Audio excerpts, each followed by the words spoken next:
Si alguien desaparece a tu lado hoy, no suena, se hunde el aire. 5 altitudes, una misma herida, senderos donde el GPS se queda clavado como alfiler, huellas que se apagan a un paso de la siguiente, ecos que regresan con sílabas ajenas. Bosques que doblan el tiempo, lagunas que reflejan lo que no está, arenales que se mueven sin viento. Aquí abrimos expedientes de viajeros que se diluyeron entre niebla, piedra y silencio. No traemos moralejas, traemos coordenadas y respiraciones cortadas. Si notas que la luz de tu cuarto baja medio grado mientras escuchas, no ajustes nada, es el paisaje entrando. Afíncate al asiento, guarda la linterna de tu bolsillo y sigue el rastro. La montaña empieza cuando la ciudad se calla.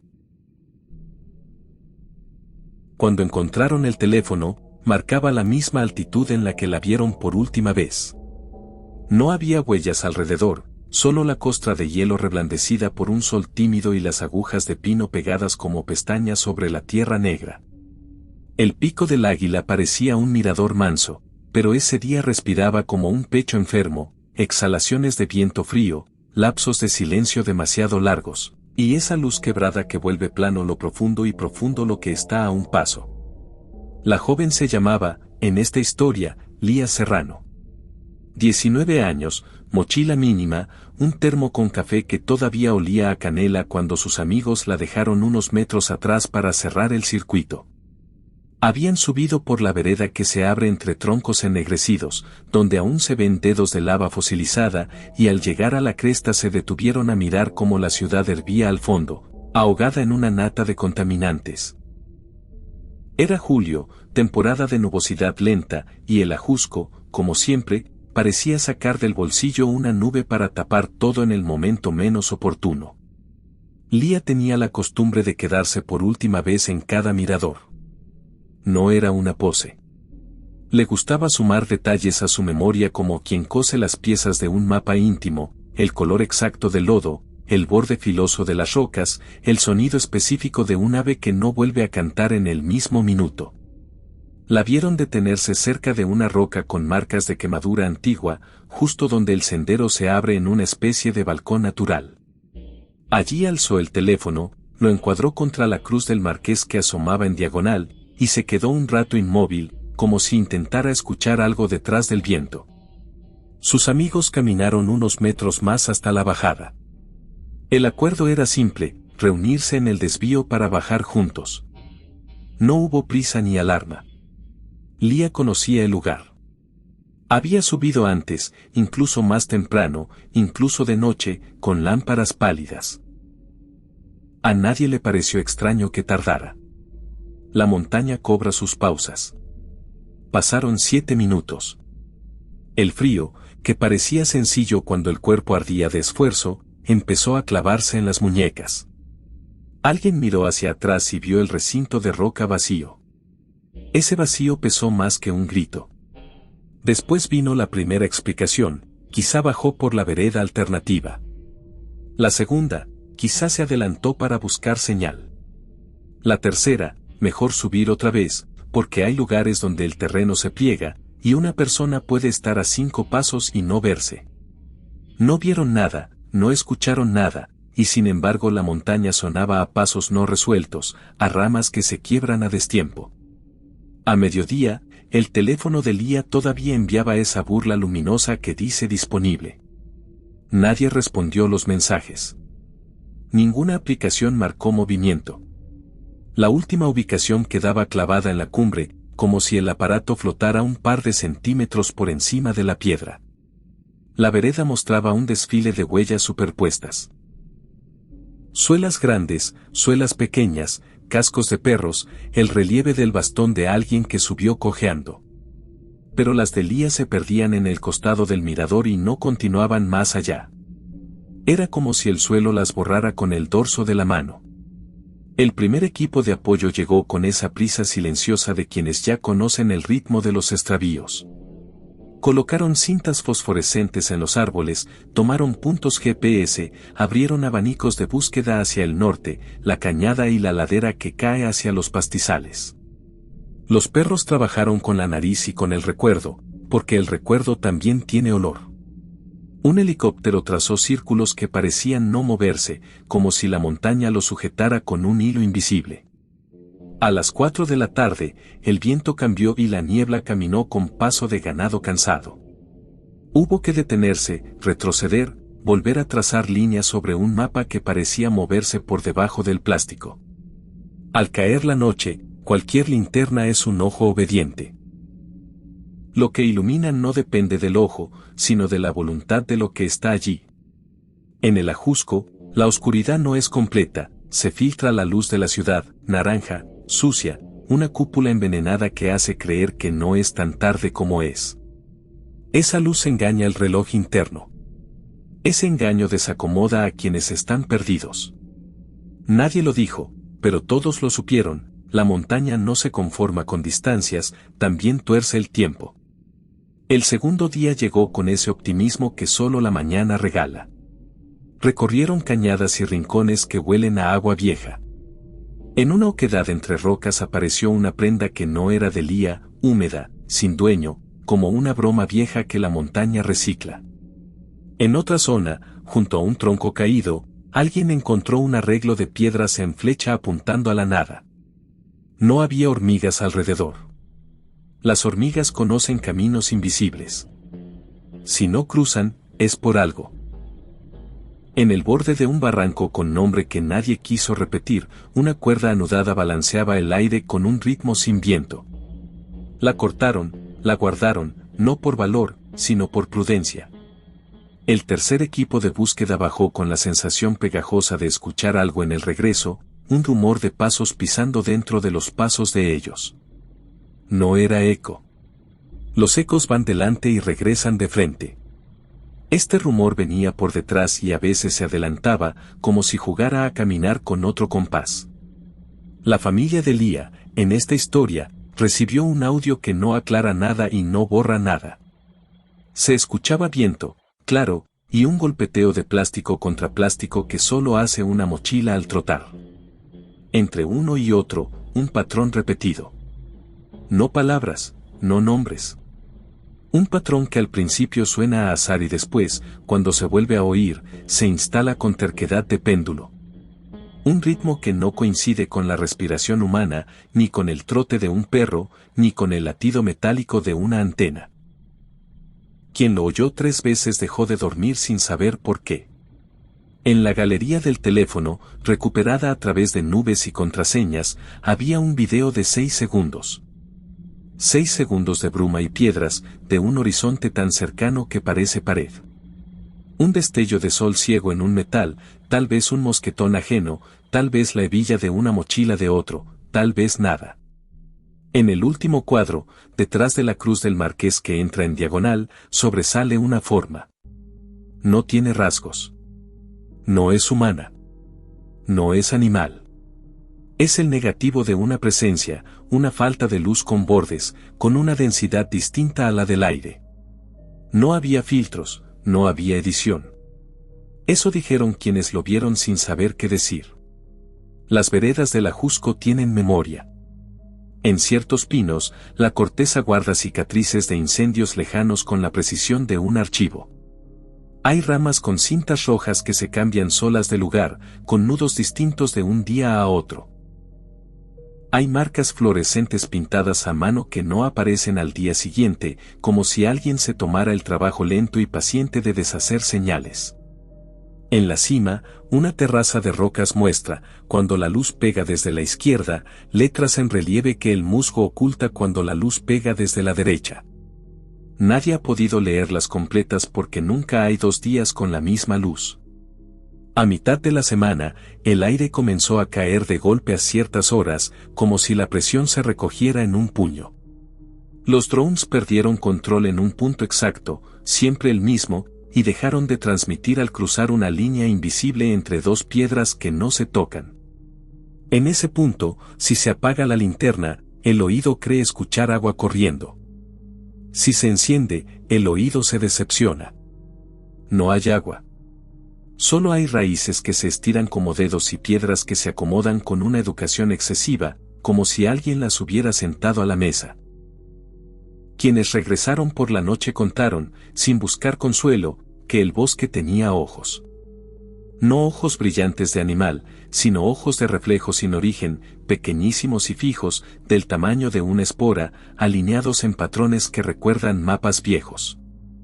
En uno de esos puntos, sobre el tronco de un oyamel, la resina había detenido su caída y formaba un hilo que no caía. La gravedad, por un segundo, parecía en pausa. Al tocarlo, el hilo se quebró con un chasquido de vidrio. La hipótesis humana dice que en la montaña todo es explicable. Un paso en falso se traduce en caída. Un cambio de clima se traduce en desorientación. Una piedra suelta que rueda inventa voces percusivas. Un teléfono que pierde señal vuelve locas las rutas. El ajusco suma a esa explicación algo que no cabe en mapas. Un pliegue en el tiempo, un paréntesis que se abre cuando nadie mira. Un espacio donde la memoria no es secuencia, sino una sopa espesa que mezcla pasados de otros caminantes, risas de hace 10 años, una respiración que se quedó colgando de un pico sin nombre y los pasos del día superpuestos, como si hubieran sido dados en otra estación. El día 6, encontraron una huella lejos de todo. No era reciente, pero tampoco vieja. El borde estaba húmedo y las pequeñas piedras dentro aún guardaban brillo. Era la talla exacta que podría corresponder a Lía, y sin embargo el patrón de la suela no coincidía con ninguna de las suelas inspeccionadas. La huella terminaba en un punto donde solo había roca lisa. Nadie pisa roca lisa como si pisara lodo, y aún así la huella parecía continuar dentro de la piedra, como si alguien hubiera caminado hacia adentro. Ese mismo día, en un claro donde el aire huele a metal, apareció un círculo de plumas grises. No eran de gallina, no eran de halcón. Eran plumas comunes, anónimas, dispuestas con paciencia en una forma que repelía la brisa. En el centro, una moneda extranjera oxidada marcaba el año que no correspondía a ningún peregrino conocido. Uno de los rescatistas dijo, con voz baja que no es diálogo, que la montaña a veces usa objetos ajenos para hablar en un idioma que ninguno sabe escuchar. El último día de búsqueda formal se parece al primer día de escuela de alguien que no quiere aprender. Se empaquetan cuerdas, se guardan mapas, se anotan coordenadas que repiten las de ayer. Se camina de vuelta y se deja, sin decirlo, una parte del ruido propio como ofrenda. En el punto donde el teléfono de Lía marcó su última altitud, la roca brillante por la escarcha tardía devolvió un reflejo que no era del sol. Era un reflejo lateral, de una luz que no venía de arriba ni de la ciudad. Duró lo que dura el parpadeo de alguien que no quiere perder nada del cuadro. Al abrir de nuevo los ojos, el reflejo ya no estaba, y en el lugar exacto se había formado una gota de agua limpia. Nadie la tocó. Era demasiado perfecta, y las cosas perfectas en la montaña son trampas. El bosque se quedó con su secreto. La familia siguió subiendo otros fines de semana, con pasos que ya no eran los mismos. No buscaban pruebas, buscaban la sensación de estar en el mismo aire, a la misma altura, en el mismo cuadro donde Lía había existido la última mañana. Dejaban pequeñas marcas discretas, un hilo blanco amarrado a un ramaje, una piedrecita con iniciales, un trozo de tela doblado como bandera diminuta. Al volver, algunos juraban que las marcas no estaban donde las dejaron. Otros sentían un olor a café con canela en el tramo donde el viento corre más rápido. Nadie se puso de acuerdo, porque el acuerdo no hace aparecer a nadie. A veces la montaña devuelve cosas muchos meses después. Un guante que no es de la temporada, una navaja oxidada sirviendo de espejo a una salamandra, una libreta sin letras aprovechada por el musgo para escribir su alfabeto. En otoño, cerca del filo, apareció una piedra con un borde pulido. El pulido no era obra de río, porque allí no fluye. Tampoco era de mano, porque no había marcas. El borde pulido encajaba con otra piedra del mirador, como si fueran dos piezas de vasija. Al juntarlas, un hilo de luz recorrió la unión, similar al que hace una pantalla cuando se enciende. Duró 3 respiraciones. Después, nada. El pico del águila tiene esas maneras. No muerde. No traga. Esconde. Cambia de sitio los pasadizos, engaña a la luz, dobla un segundo para que quepan dos pasos idénticos en el mismo segundo. Quien sube lo sabe con una parte del cuerpo que no tiene nombre. La ciudad quedándose abajo parece una garantía de regreso. Los pinos ordenados parecen guardianes. Las veredas, incluso con lodo, parecen firmes. Y aún así, hay un punto, exacto y personal, donde todo eso se invierte. Lía Serrano, en esta narración, no regresó por la vereda correcta ni por ninguna. Su perfume de canela se apagó en el bosque como se apagan los sonidos de un concierto cuando cierran las puertas. Su nombre dejó de sonar en voz alta para volverse un pensamiento en los que suben. Su imagen quedó en las fotos de los demás, en el borde de la cruz, en el espejo oscuro de una piedra con hielo. Hay quien asegura que al caminar de madrugada, justo antes de que el viento dé su primer giro, se escucha detrás una respiración que no cansa, pareja, curiosa. Es la respiración de alguien que se detiene en cada mirador a sumar una pieza más a su mapa íntimo. No hay conclusión posible. Las montañas no firman papeles. El Ajusco no pone sellos de entrada ni de salida. Solo hay una certeza modesta, todo lo que se sube con fe deja una sombra. A veces la sombra es fiel y regresa pegada al talón. A veces se queda arriba, enredada en el mirador, esperando que un rayo la vuelva a imprimir sobre alguien más. Y quien la siente, aunque no la entienda, acelera el paso y mira la tierra con una atención antigua, con ese respeto silencioso que se parece al miedo pero no es miedo, es algo más hondo, una obediencia a una ley que nadie escribió. Quien escuche esta historia quizás suba un día. Quizás se detenga donde se detuvo Lía, sin saberlo, y encuadre con el teléfono la cruz, la ciudad, la curva de nubes que parece cintura. Que no se confíe de la luz naranja ni del rumor de aviones. Que se fije en donde pisa, sí, pero sobre todo en donde piensa. Porque en la montaña pensar es también moverse, y hay pensamientos que dan un paso de más. Si al bajar siente que un par de pasos, a su ritmo, caminan adentro de los suyos, que no voltee con brusquedad. La montaña no soporta los movimientos bruscos. Que agradezca en voz baja sin pronunciar nada, que guarde el teléfono y que no deje migas de pan, porque en el Ajusco, las migas atraen a otros, invisibles y pacientes, que no tienen hambre y aún así siguen el rastro.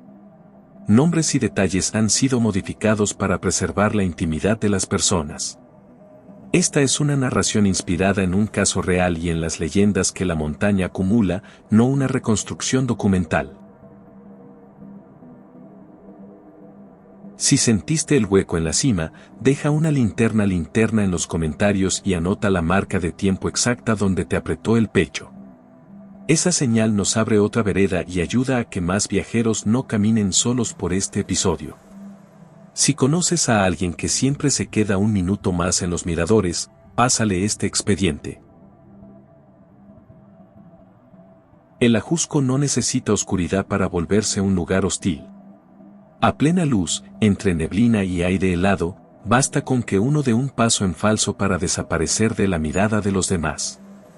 Eso fue lo que ocurrió con Mariela Vargas, una joven de 23 años que acudió a un festival de música electrónica en la zona boscosa del sur de la Ciudad de México. La última vez que la vieron, la madrugada se estiraba en un sonido interminable de bajos y luces que parecían vibrar en el follaje. Luego, la música se cayó para ella, pero el bosque continuó reproduciendo su propia frecuencia. El festival se levantaba en un claro improvisado, un terreno abierto en medio de troncos gruesos que parecían columnas de una catedral torcida.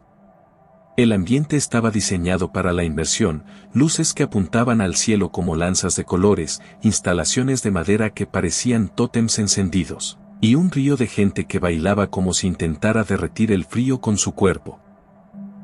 Los organizadores habían dicho que el evento era seguro, que las rutas de entrada y salida estaban delimitadas, pero cualquiera que conozca el Ajusco sabe que la montaña nunca se deja encerrar con cintas plásticas. Mariela llegó con un grupo de amigos, todos con chamarras gruesas, linternas y botellas de agua. Entre la música y las risas, las horas pasaron sin precisión. A las 3 de la madrugada, el festival alcanzaba su punto más alto, cientos de personas saltando al unísono, la tierra temblando bajo sus zapatos, el aire lleno de neblina artificial mezclada con el aliento de los pinos. En algún momento, Mariela se apartó unos metros. No había razón aparente. Quizá buscaba señal en su teléfono, quizá solo quería respirar aire puro lejos del humo denso. Nadie lo supo. El grupo asumió que volvería en unos minutos. Lo inquietante comenzó al amanecer. El festival se desmoronaba lentamente, luces apagadas, bocinas en silencio, gente buscando transporte para regresar a la ciudad. La ausencia de Mariela dejó de ser una anécdota cuando notaron que su chamarra estaba en la mochila de un amigo y que su celular había dejado de transmitir ubicación desde las 4 de la mañana. Llamadas, mensajes, nada respondió. La última marca en el mapa digital mostraba el punto exacto de la tarima principal. A partir de ahí, un vacío absoluto. El bosque del Ajusco suele absorber los sonidos del día y amplificarlos en la noche. Las primeras horas de búsqueda fueron desordenadas, con amigos y conocidos gritando su nombre entre los troncos. El eco regresaba en trozos cortados, como si alguien lo filtrara antes de devolverlo. Se avisó a las autoridades, y al poco tiempo aparecieron brigadas con perros entrenados, drones y mapas. Los organizadores, nerviosos, aseguraron que todo estaba bajo control. Pero en el ambiente ya flotaba esa sensación de que el Ajusco había cobrado una deuda más. Los rescatistas revisaron los alrededores del festival, los senderos que se pierden hacia las cañadas, los espacios abiertos donde alguna vez hubo fogatas clandestinas. No hallaron huellas frescas, tampoco ropa ni objetos personales. El terreno estaba lleno de basura de fiesta, vasos rotos, envoltorios metálicos, colillas apagadas. Todo parecía normal dentro del caos de un evento masivo. Sin embargo, los perros se detenían en ciertos puntos, gruñendo al aire como si olieran un rastro que no podían seguir. Avanzaban un par de metros y luego retrocedían con la cola baja, negándose a continuar. Conforme pasaron los días, la búsqueda se extendió a zonas más alejadas. Se inspeccionaron cañadas, túneles de raíces y antiguas brechas usadas por excursionistas. Lo extraño era que, a pesar del despliegue, no había un solo indicio concreto. Ni una prenda, ni un cabello, ni el más mínimo rastro de caída o arrastre. Era como si la joven hubiera sido borrada de la superficie, tragada por el bosque sin dejar cicatriz. Algunos rescatistas, acostumbrados a encontrar aunque fuera un indicio, empezaron a hablar en voz baja de que el Ajusco había abierto una puerta. Los habitantes de la zona conocen historias de extravíos inexplicables. Cuentan que en ciertos claros se abren umbrales, espacios donde el tiempo se quiebra y lo que entra no siempre regresa. A veces, dicen, esas puertas se anuncian con sonidos extraños, un zumbido que no pertenece a ninguna máquina, una vibración que parece salir del suelo. Curiosamente, varios asistentes al festival comentaron en redes sociales que durante la madrugada escucharon un ruido raro, como un tambor lejano que no coincidía con la música electrónica. Algunos lo describieron como una percusión hueca, otros como un golpeteo en la madera. Nadie le dio importancia en ese momento. La familia de Mariela organizó sus propias brigadas semanas después. Colocaron carteles, entrevistaron a vecinos, siguieron cualquier pista, por mínima que fuera. Una de las líneas de búsqueda los llevó a un caserío en la ladera, donde un hombre mayor les contó que en las madrugadas había visto luces extrañas moviéndose entre los pinos. No eran linternas, aseguró, porque no se desplazaban como lo haría una persona. Parecían esferas flotantes, que aparecían y desaparecían en silencio, justo en dirección al terreno donde se celebró el festival. A partir de entonces, la desaparición de Mariela se convirtió en un eco dentro de las leyendas del Ajusco. Los excursionistas comenzaron a relatar nuevas experiencias, risas lejanas que se escuchan en claros vacíos, huellas frescas que terminan en la nada, teléfonos que pierden batería de golpe justo en la zona donde la vieron por última vez. Algunos juran que al pasar por allí sienten un aire distinto, como si la temperatura bajara en un instante y el bosque se volviera más espeso. En el registro oficial, el caso permanece abierto. La versión humana dice que pudo haber caído en una barranca, que alguien pudo habérsela llevado, que se confundió en el laberinto de senderos. Pero lo paranormal se impone en la memoria colectiva, una joven perdida en medio de la música, absorbida por una montaña que ha visto siglos de rituales, sacrificios y secretos. El Ajusco, dicen, no olvida. Solo espera el momento para reclamar a quienes cruzan su terreno sin entenderlo. Hoy, cuando alguien acude a una fiesta en esa sierra, siempre escucha la misma advertencia: no te alejes del grupo, no sigas sonidos raros, no confíes en luces solitarias. Porque si la montaña decide abrir un umbral, no importa la música, no importan los gritos, no importa la tecnología. Te pierdes en un silencio que ya no devuelve nada. Y quienes siguen buscando a Mariela, aunque saben que la tierra es amplia, también intuyen que la respuesta no está en la superficie. Está en ese pliegue invisible que separa el Ajusco de todo lo demás. Nombres y detalles fueron modificados para proteger la intimidad de las personas. Esta narración está inspirada en un caso real y en las leyendas que se han tejido alrededor del Ajusco, un lugar donde lo natural y lo inexplicable se confunden. La Malinche siempre ha tenido un carácter ambiguo. Desde lejos parece una montaña dormida, una silueta que descansa tranquila en el horizonte entre Tlaxcala y Puebla. Pero quienes se atreven a caminar sus senderos saben que, en lo alto, la calma se rompe.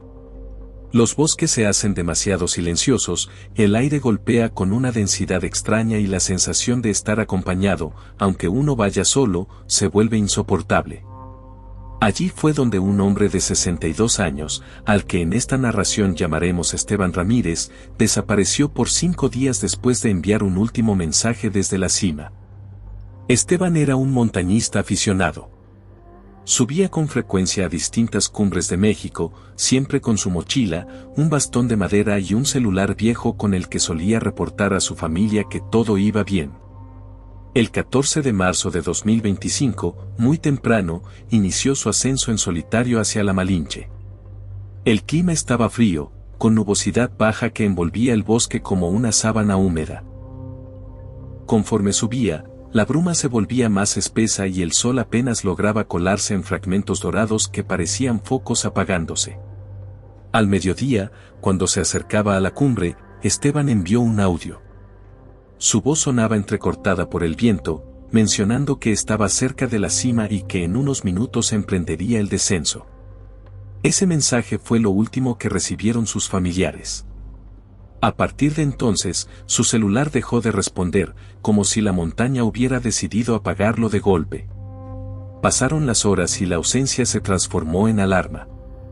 Al caer la tarde, un operativo comenzó a organizarse, pero la Malinche ya había cerrado sus puertas de luz con una neblina densa.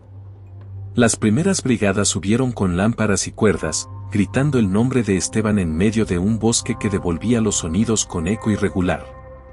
A veces, el eco parecía repetirse más de lo normal, como si una voz adicional se sumara desde otra dirección. Los perros olfatearon rastros que se desvanecían a pocos metros, como si algo interrumpiera la continuidad. El terreno no mostraba señales de caída, ni huellas de deslizamiento.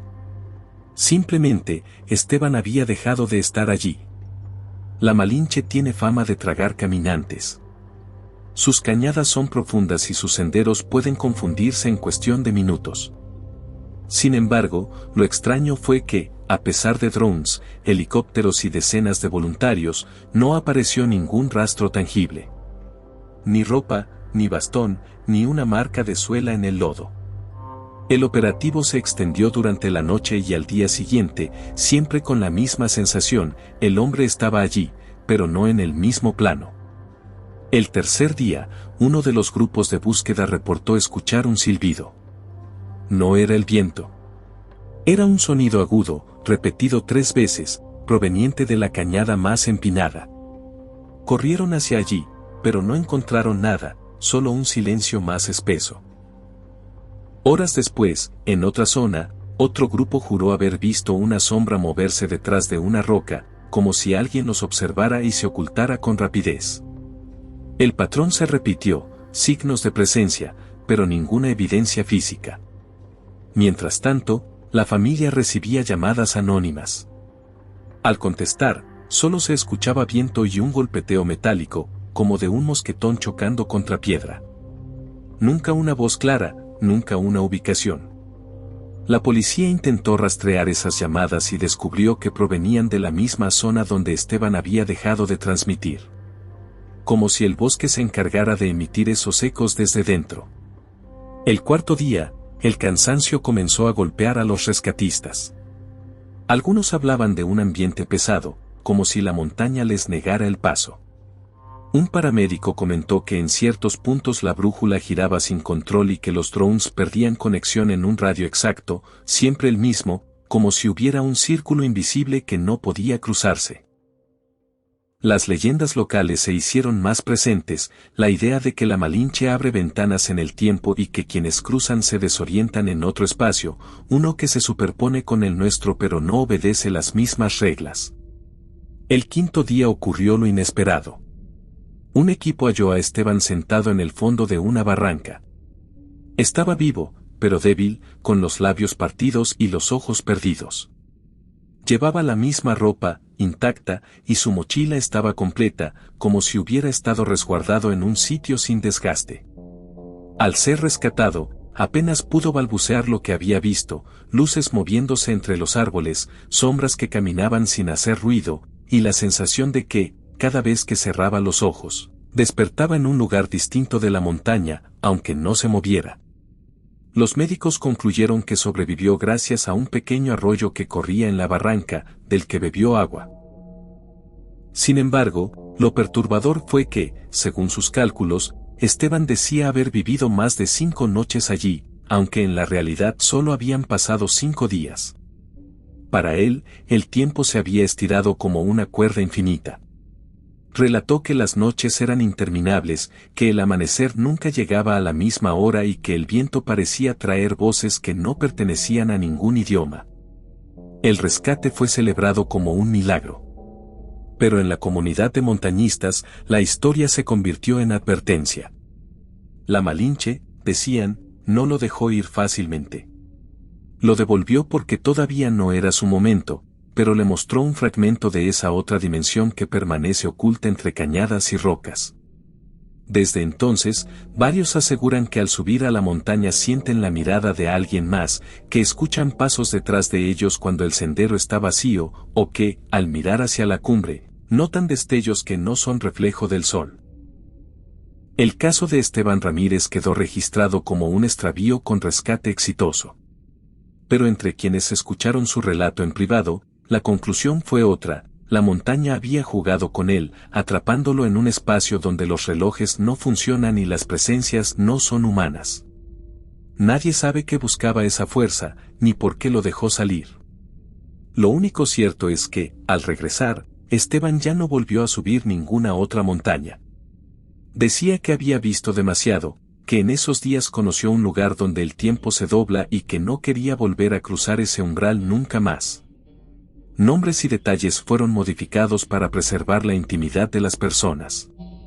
Esta narración está inspirada en un caso real y en las leyendas que rodean a la Malinche, una montaña donde lo natural y lo paranormal parecen entrelazarse sin explicación. Si alguna vez la montaña te cambió el reloj por dentro, escribe ventana y cuéntalo en 3 líneas: lugar, sensación y el sonido que no olvidas. Elegiré algunos relatos para abrir el próximo tramo de esta serie y dejar trazadas nuevas rutas de búsqueda.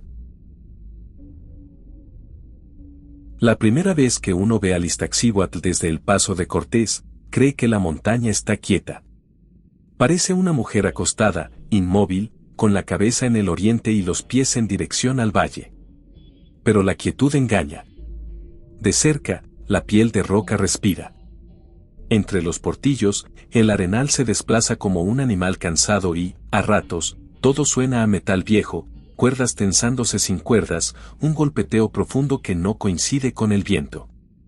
Fue allí, en esa respiración, donde un hombre de 30 años, al que en esta narración llamaremos Iván Lozano, decidió subir por una ruta sencilla y terminó diluyéndose entre las costillas de la montaña, justo en el lugar donde la arena se traga la sombra. Iván no era novato. Había hecho cumbres menores, caminatas de madrugada, carreras por veredas donde el aire corta la garganta. Le gustaba la idea del ascenso como una conversación íntima con el cuerpo. Esa mañana de marzo, con el Popocatépetl exhalando a lo lejos una columna delgada, estacionó con sus amigos en La Joya. El frío mordía en silencio. Los pinos, rígidos. El sol apenas tocaba la ladera y la nieve vieja, encostrada en sombras, resistía como una memoria obstinada. Tomaron agua, revisaron mochilas, cruzaron miradas que repetían la promesa de volver a verse en el mismo punto al descenso. No hacía falta decir nada, la ruta elegida era la conocida, con paso por el Portillo. Fotografías, guantes, el primer resoplido del cuerpo y la línea de hormigas humanas avanzando en la pendiente. A las 2 horas, la vereda se abrió como un párpado. La cota ganada se sentía en las sienes con un golpeteo sordo. El cielo quedó más cerca y el sonido de la ciudad murió por completo, como si alguien hubiera bajado una palanca. Fue entonces cuando Iván se separó unos metros del grupo. La excusa fue un ajuste en la bota, un cambio de ritmo, una mirada que buscaba un encuadre distinto para una foto. En la montaña, 1 metro a la izquierda a veces equivale a otro mundo. Sus compañeros siguieron un trazo más recto, aprovechando la huella marcada por quienes iban delante. Iván bordó el contorno de una roca, cruzó un costado de hielo viejo que crujió sin romperse y emergió a una franja de arenal donde el paso deja marcas frágiles, marcas que el viento borra con la facilidad de apagar una vela. A esa altura, el Iztaccíhuatl enseña su piel de escamas. La arena volcánica no es blanda, araña. Las rodillas se quejan, el latido se vuelve un metrónomo que no pide permiso. Iván avanzó buscando una diagonal amable hacia el pecho. Su reloj marcó altitud correcta. Su teléfono, todavía con señal intermitente, envió un último dato, latitud, longitud, una altitud que parecía clavada con alfiler en la pantalla. Después, el silencio digital. La marca quedó allí, fija, como si el aparato hubiese decidido convertirse en hito. El grupo notó su ausencia en el siguiente descanso. No hubo alarma. La línea de ascenso permitía verlo en cuanto rodeara un promontorio. Esperaron. El viento flautó con esa nota larga que nace entre 2 piedras cuando el aire cambia de humor. El minuto se estiró. Otro. El arena corrió en una pequeña cascada sin provocación visible, una corriente seca que no llega a ningún lado.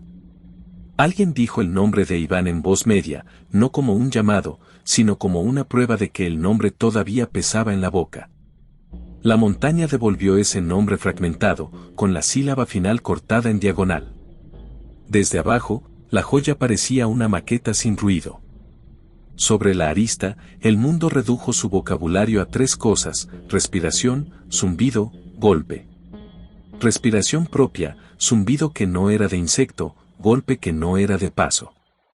El grupo decidió retroceder hasta el punto del último visto. Marcas de suela, dibujos de bastón, el relato breve que el suelo sabe escribir cuando alguien lo pisa con prisa.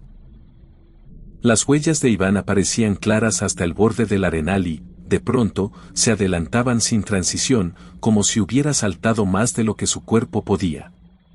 La distancia entre la penúltima y la última huella era absurda. No había huellas de regreso, ni arañazos, ni esa confusión de señales que deja una caída. La última marca se quedaba al borde de una franja lisa, una costra endurecida por noches sucesivas de frío. Después del borde, nada. Los equipos de rescate llegaron con esa mezcla de oficio y superstición que solo se adquiere en montañas que llevan siglos recolectando historias. De un lado del valle, voluntarios con experiencia, guías que conocen el labrado de cada roca, paramédicos con mochilas que pesan más que sus cuerpos. De un lado de las autoridades, radios, mapas, una antena que abrió su paraguas invisible sobre la pendiente. Drones se elevaron con el zumbido impersonal de un lugar que no entiende la desesperación. El plan fue sencillo. Abanicos de búsqueda por cuadrantes, barridos visuales en las cañadas, perros en zigzag por el borde de la nieve. El primer hallazgo fue un eco. No un objeto, no un trozo de tela, no una botella. Un eco. Alguien pronunció el nombre que aquí hemos cambiado, y la montaña respondió desde dos lugares distintos con el mismo nombre, con un retraso imposible entre uno y otro, como si dos bocas sin cuerpo intentaran imitar la misma voz. El aire, más delgado, multiplicó los latidos en el casco de quien llevaba radio. Las frecuencias se llenaron de ruido, de chasquidos como uñas sobre vidrio, de una interferencia media que se instalaba cada vez que se cruzaba un umbral de piedras, siempre el mismo. En el arenal, las huellas seguían en su conducta absurda, tramos con marcas nítidas, tramos con continuidad negada. En uno de los costados, bajo una roca con sombra perpetua, una capa de hielo mostraba pequeñas agujas apuntando en direcciones diferentes, como si hubieran crecido obedeciendo no al sol, sino a un viento que vino de abajo. Un rescatista tocó con el guante, el hielo no cedió, no era frágil, pero vibró. No un temblor, una vibración que resonó como un instrumento viejo. A mediodía, un dron trazó un círculo sobre el pecho y perdió señal en un punto exacto, con coordenadas que se repetirían en los reportes. No fue falta de batería ni golpe de viento. Fue como si lo hubieran empujado hacia un bolsillo invisible del aire. Al recuperar la señal, el aparato devolvió 6 segundos de video, arena moviéndose en contra del viento y, al fondo, una línea absurdamente recta, un borde de sombra que no correspondía con ninguna arista de roca conocida. Quien revisó el metraje creyó ver una figura. No humanoide. No animal. La ausencia de luz conforma, lo mismo que se ve cuando se arranca una pieza de un rompecabezas y la mesa se confunde con el dibujo. Esa tarde, los perros marcaron 2 veces el mismo sitio, una depresión sin profundidad, un falso hueco donde debía haber continuidad.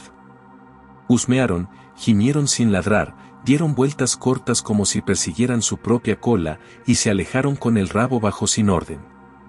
Nadie quiso llamarlo fenómeno. La palabra trae problemas.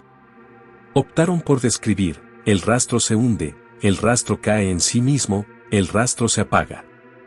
El sol, que enfocaba como lámpara clínica, inclinó su luz y dejó la ladera a media tinta. Desde el valle se veía inocente. Allí arriba, no. El segundo día amaneció con esa nitidez cruel que todo muestra y nada resuelve. Los equipos rehicieron cuadrantes, ampliaron barridos, midieron pendientes con ojos fatigados. En una chimenea ancha, se encontró una marca de bastón contra piedra, un círculo perfecto con la arenilla alta en el borde, señal de impulso reciente. A 1 metro de allí, un hilo de tela atrapado en una arista no correspondía al color ni a la textura de la ropa que llevaba Iván, según la foto revisada por los amigos. Era de otro. ¿De cuándo? Imposible decir. La montaña archiva sin orden cronológico, todo lo que cae llega a su propia estantería. En Alzomoni, a la distancia, un operador de radio escuchó una secuencia que no supo clasificar. No eran coordenadas, no eran voces. Eran 3 golpes, un silencio, 2 golpes, un silencio más largo, y un latido. No el de un corazón humano en fatiga, otro. El patrón se repitió durante 15 minutos. Alguien dijo que eran rebotes, otro, que era el helicóptero moviendo aire entre piedras huecas. Aún así, a cada repetición, la piel debajo del abrigo encontró la manera de encogerse. A media tarde, la niebla subió desde la cañada como una marea. Los rescatistas, disciplinados, bajaron un nivel y tomaron posiciones de espera. La visibilidad se redujo a una burbuja alrededor de cada casco. En esa burbuja, el mundo adopta hábitos raros, los sonidos cercanos parecen venir de lejos, los propios pasos suenan como si los diera otro, el aliento se vuelve ajeno. Entre la leche espesa del aire, una piedra de color distinto se destacó como faro sordo. Tenía un borde pulido de un lado, aire manso del otro. Su superficie mostraba líneas que no eran grietas, eran marcas que el agua deja cuando se retira a regañadientes. Pero a esa altura, en ese lugar, el agua no se queda el tiempo suficiente para escribir nada. El tercer día trajo cansancio. No en las piernas, que obedecen por oficio, sino en las posibilidades. Se revisaron cañadas impronunciables, se cruzaron líneas que se creían límites, se preguntó a la montaña, sin palabras, si estaba dispuesta a devolver algo. Una mochila que no era, una gorra sin dueño, un envoltorio metálico de otra temporada. Las redes se llenaron de mapas con flechas, de promesas, de instrucciones para quien suba, llevar capas, comer salado, no confiar en la aparente cercanía de los hitos. Cada consejo es también un conjuro, intenta convencer al azar de que nos debe un favor. Los guías hicieron lo que saben, leyeron inclinaciones, escucharon la dirección del ruido, midieron con palmas la distancia entre piedra y sombra. En un descanso corto, uno de ellos contó que en esa misma franja, años atrás, un compañero había sentido el tirón brusco de algo invisible en la mochila, no para hacerlo caer, sino para detenerlo. No se usa esa anécdota como advertencia, se guarda como superstición en el bolsillo del pecho. El Iztaccíhuatl no siempre empuja, a veces agarra. La cuarta jornada fue de precisión. Se eligieron radios, se asignaron tiempos de eco, se anotó qué palabra tardaba cuánto en devolverse. El nombre de Iván tardaba menos que un silbido, más que un golpe. El nombre original, el que no usamos, no quiso regresar. Una superstición vieja dice que en ciertas montañas el nombre propio pesa más que el cuerpo. Y que hay sitios donde mencionarlo abre puertas que conviene no tocar. Por eso, en silencio, algunos empezaron a llamarlo el caminante, como si cambiar el nombre fuera una forma humilde de pedirle a la montaña permiso para seguir. Fue ese mismo día cuando el dron perdido devolvió datos sin que nadie le hablara. En la pantalla, 4 puntos de luz se movían lentamente en un eje que no correspondía al horizonte. No eran linternas, no eran reflejos de sol. Eran como luciérnagas en cámara lenta, a plena tarde. Se desplazaban desde la base de una roca hacia el aire, se detenían en un punto y desaparecían como si se apagaran por decisión propia. No hubo teorías, solo registros. No porque no las hubiera, sino porque la mejor teoría en altura es el tacto, no las palabras. El quinto día, alguien encontró una huella nueva sobre un parche de nieve reciente. No cuadricularon el hallazgo en el mapa. Lo rodearon con respeto.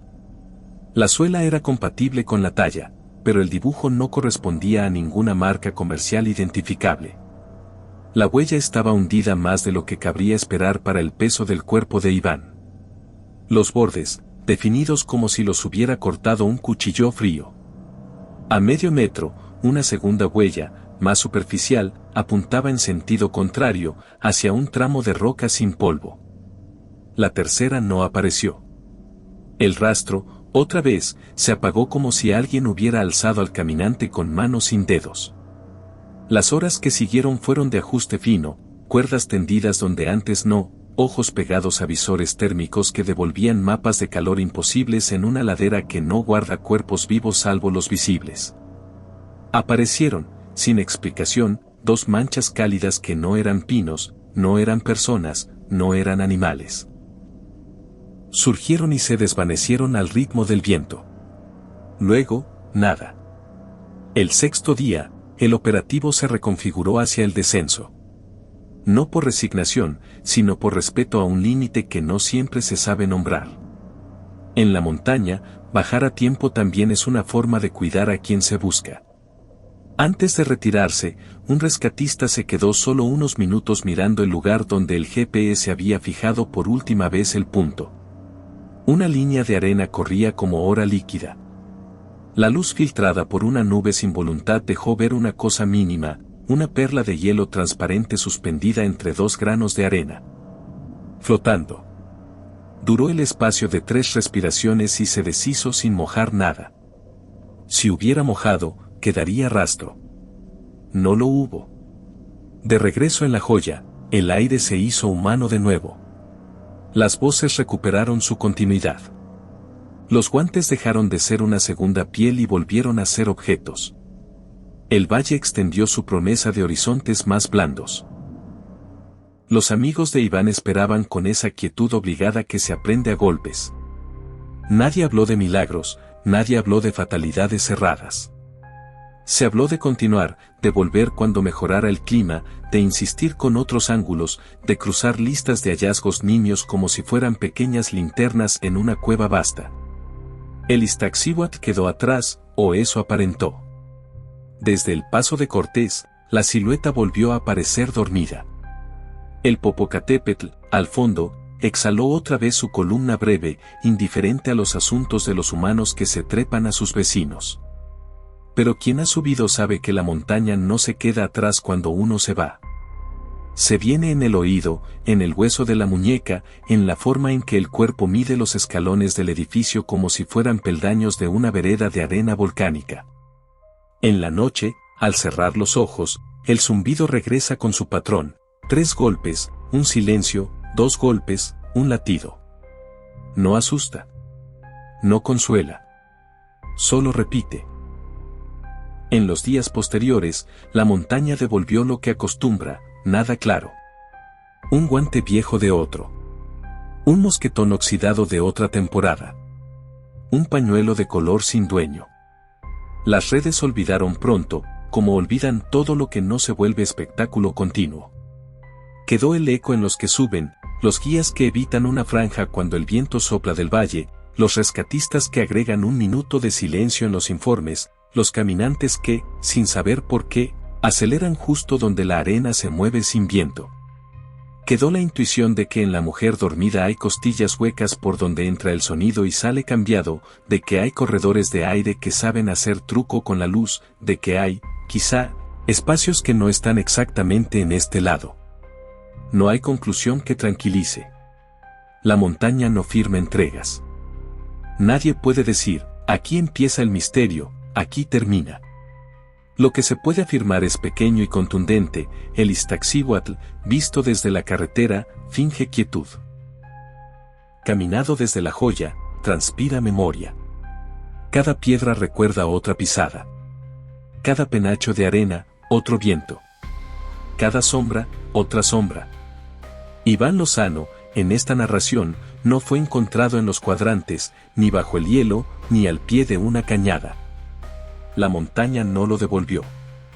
Y sin embargo, algo suyo quedó repartido en la ladera: una cadencia, una manera de doblar la rodilla, un impulso que a veces se siente en la planta del pie cuando un desconocido pasa por ahí y deja, sin saberlo, una huella con un borde más hundido de lo normal. Si alguna vez subes por la misma ruta y el dron de otro zumba sobre tu cabeza, no levantes la vista buscando rescates ajenos. Mira el arenal. Observa si corre cuando no sopla viento. Atiende el borde de tus huellas: si alguna queda demasiado honda o demasiado limpia, retrocede un paso y deja que la montaña exhale. Si escuchas el patrón: 3 golpes, silencio, 2 golpes, silencio, latido, no intentes traducirlo. Es un idioma que no te pertenece. Solo ajusta el abrigo, cuenta tus respiraciones y conserva el compás hasta que vuelvas a ver el verde del valle. Nombres y detalles han sido modificados para preservar la intimidad de las personas. Esta es una narración inspirada en un caso real y en las leyendas que la montaña acumula, no pretende ser una reconstrucción documental de los hechos. El Nevado de Toluca tiene una manera peculiar de guardar lo que le entregan. No lo oculta de inmediato. Primero lo refleja. En la curva de la carretera, el cráter aparecen como una herida monumental llena de espejos, la laguna del sol y la de la luna parpadean como ojos cansados, y el viento seco levanta un polvo leve que huele a piedra molida y metal.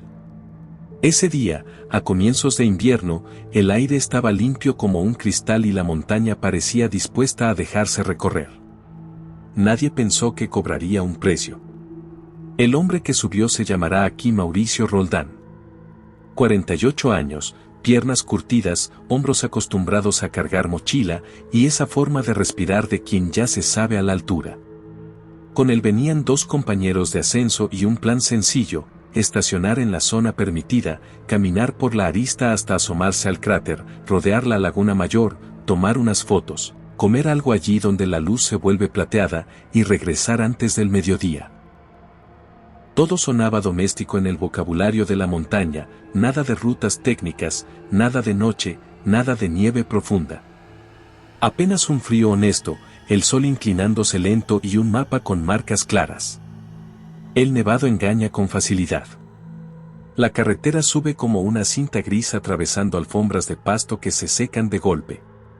Los pinos van cediendo a un bosque achaparrado, las rocas asoman su pelaje de líquen y de pronto, sin aviso, el viento cruza con filo de vidrio. El primer tramo lo hicieron juntos, conversando con el cuerpo, cuidando el ritmo para no quemar pulmones. Frente a ellos, la caja del cráter se abrió perfecta.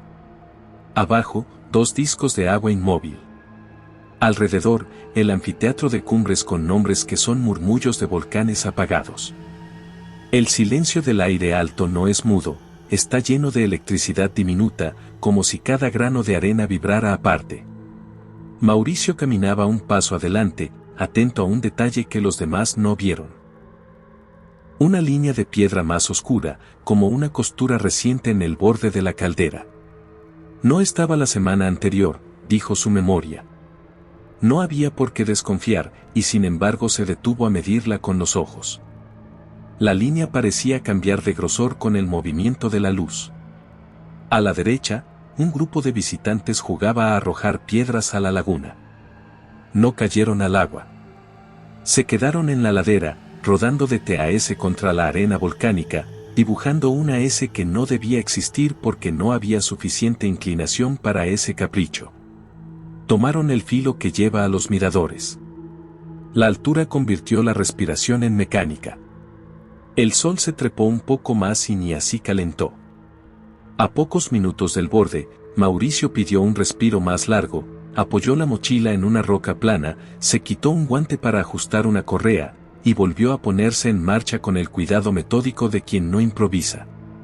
Los compañeros siguieron por la vereda principal, prometiéndose alcanzarlo en el primer descanso. No hizo falta hablarlo, en la montaña, la coordinación también se entiende con gestos. El mirador los recibió con esa visión que siempre termina por parecer mentira, el cráter entero, exacto, cerrado, las lagunas con el borde quieto como una moneda recién estampada, sombras alineadas donde no debería haber nada que hiciera sombra. Las cámaras se alzaron. Las manos buscaron el calor del sol que no calentaba. Ese fue el momento en que Mauricio salió del plano, no con abrupto, no con drama. Simplemente dejó de coincidir con ellos.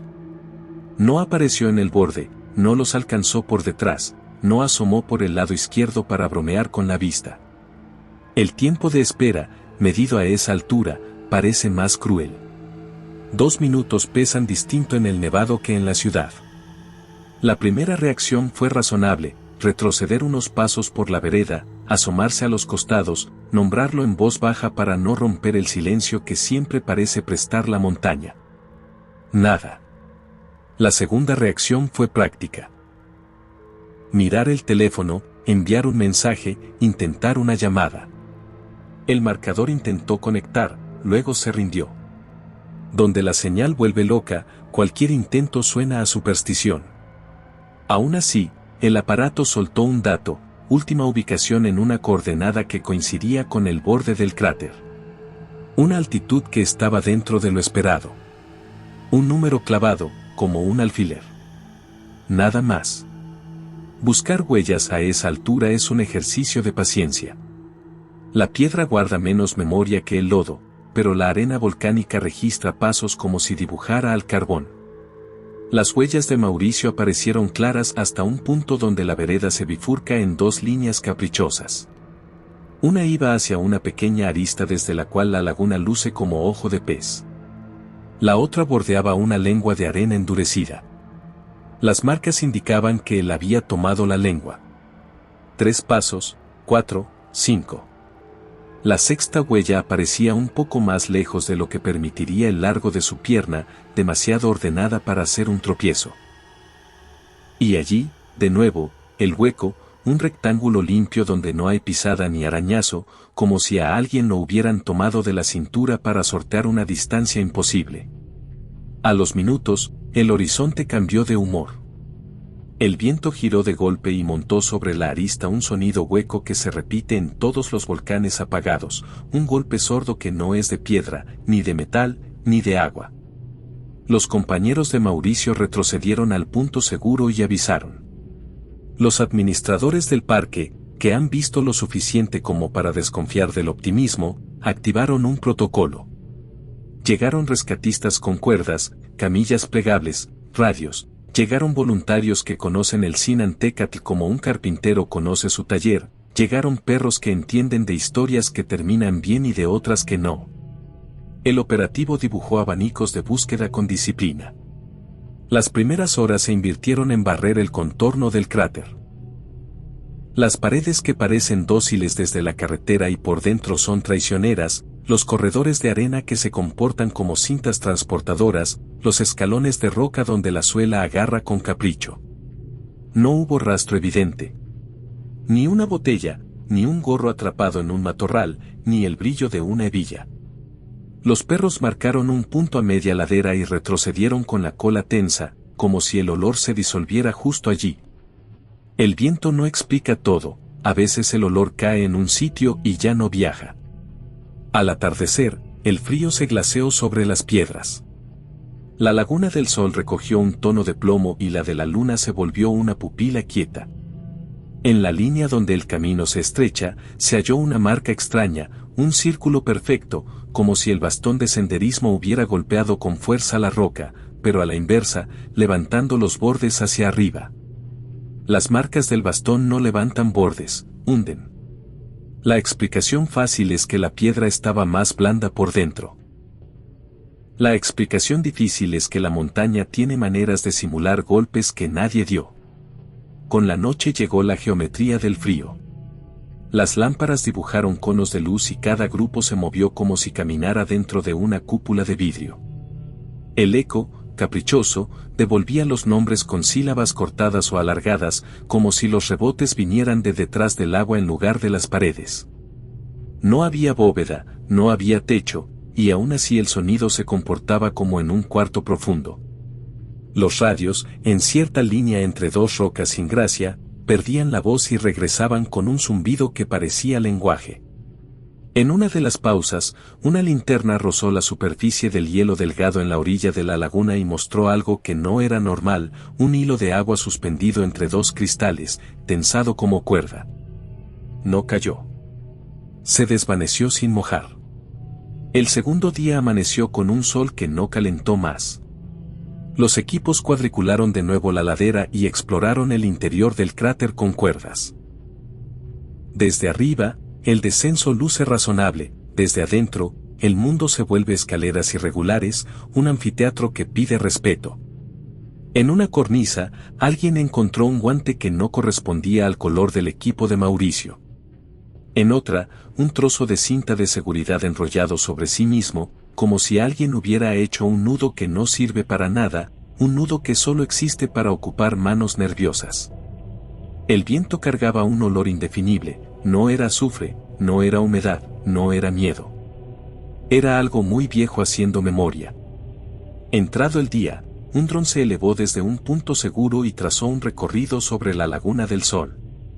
El aparato voló obediente hasta acercarse a la línea donde la sombra del borde se proyectaba sobre el agua. Allí, como si hubiera cruzado una frontera invisible, perdió señal.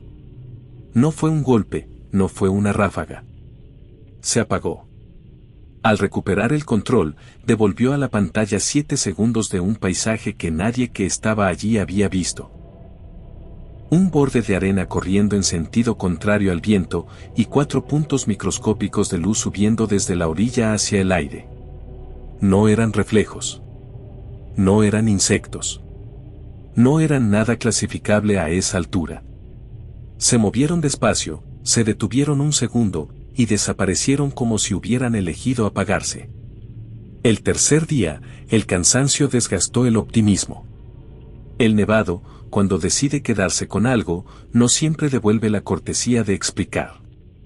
A media mañana, un rescatista que había recorrido media vida en esas laderas encontró lo que nadie quería encontrar, un cuerpo en una hondonada discreta, no al alcance de la vista desde los puntos obvios, no en el trayecto natural de la caída, no en los corredores que se revisan primero.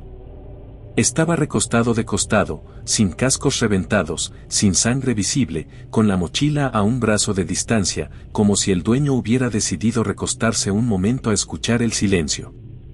La escena no tenía la violencia que imaginan quienes no suben. Tenía un orden extraño, una quietud de altar. El protocolo se ejecutó sin prisa. Se aseguró el perímetro, se registraron coordenadas, se preservó la dignidad de quien ya no respira. Un médico confirmó lo que las manos sabían. En el borde, una brisa con cuchillos de hielo se detuvo un segundo y siguió su camino. Los compañeros de Mauricio permanecieron en una loma, inmóviles, sin lágrimas que sirvan para algo a esa altura. Uno de ellos aseguró que, desde su posición, el reflejo de la laguna había cambiado de tono al mismo tiempo que sonaron los radios. No hay razón para esa coincidencia. La memoria hace trucos con la luz cuando decide defenderse. Tras el hallazgo, vinieron las preguntas sin orden. Las huellas que se cortaban de golpe. La altitud correcta en el teléfono, la última coordenada clavada en la pantalla como si quisiera quedarse en el mapa más tiempo que en el mundo. El dron con su pequeño desfile de luces. El bastón que dejó un círculo invertido. Un rescatista, en voz que no era para nadie en particular, dijo lo que muchos piensan y pocos dicen con palabras: hay montañas que no empujan ni arrastran, inclinan. No hacia abajo ni hacia un barranco, sino hacia un costado del tiempo. Nada de eso se escribe en los informes oficiales. Los informes hablan de clima, de altitud, de condiciones personales, de protocolo ejecutado en tiempo y forma. Hablan de humanidad haciendo lo mejor que puede contra la geometría indiferente de un volcán extinguido. La otra parte, la que los guías guardan, se transmite de botas a botas. Se dice que en el Nevado hay tramos donde los relojes del pulso marcan ritmos que no pertenecen a un cuerpo. Se cuenta que junto a la laguna de la luna las huellas dejan bordes más altos cuando la niebla sube del agua. Se advierte que, en ciertas mañanas, las piedras se escuchan por dentro como si alguien tocara una marimba enterrada. No es música. Es el calor escapándose por las rendijas de la montaña que finge estar dormida. Los días siguientes trajeron el ritual inevitable, el descenso lento de la camilla por una ruta que evita las pendientes con hambre, el murmullo breve de quienes esperan al pie, el abrazo que nada arregla, las fotos que nadie vuelve a mirar. En la carretera de regreso, la montaña se volvió postal otra vez. La laguna del sol reflejaba un azul imposible y la de la luna parecía un espejo guardado en una caja. Nadie diría que horas antes el aire allí olía a cobre. Nadie diría que un hilo de agua había flotado sin caer. Tiempo después, la historia de Mauricio se volvió advertencia. Los que suben temprano repiten sus coordenadas como si fueran oración. Los que van por primera vez escuchan la lista de recomendaciones con una seriedad que no tenían cuando salieron de la ciudad. Hay un punto en la ladera, dicen los que saben, donde conviene cambiar de paso sin razón aparente. No por técnica, sino por respeto. En ese punto, el viento viene de abajo y los ecos tardan más en volver. Allí conviene mirar el borde de la huella que uno deja. Si se forma un anillo de arena levantada en lugar de un hueco, mejor retroceder 1 metro y dejar que la montaña exhale. El Nevado de Toluca no es maldito ni benevolente. Es un organismo viejo con leyes que no se toman la molestia de atender nuestros planes. En sus lagunas, el cielo se repite con una fidelidad que engaña. Ese espejo no es inofensivo. Deja ver más de lo que deseamos, la sombra que uno arrastra, el error mínimo de un paso, la inclinación sutil de un momento en que todo coincidió para abrir un pliegue sin nombre. Mauricio Roldán, en esta narración, no fue víctima de una historia espectacular. Fue parte de ese pliegue. La montaña lo reflejó primero, lo guardó después, y por último lo devolvió con la solemnidad que se reserva a los objetos encontrados. A quienes suban mañana, les basta una recomendación humilde. Escuchen la aritmética extraña del silencio allá arriba. Si la respiración propia comienza a sonar más lejos de lo normal, si el bastón deja marcas con borde hacia arriba, si el teléfono decide quedarse en una coordenada como si supiera algo que ustedes no, tomen un minuto. Todo lo que se acelera sin razón en el nevado lleva al mismo sitio, una esquina donde la luz hace trucos y la arena cree estar viva. No peleen con esa sensación. Acepten la pausa. El cuerpo, cuando desobedece al nervio, regresa por caminos que la cabeza no ve. Los nombres y algunos detalles han sido modificados para proteger la intimidad de las personas. Esta es una narración inspirada en un caso real y en las leyendas que el Sinantecatl acumula desde antes de que existieran carreteras y coordenadas. La montaña no entrega certezas, entrega ecos.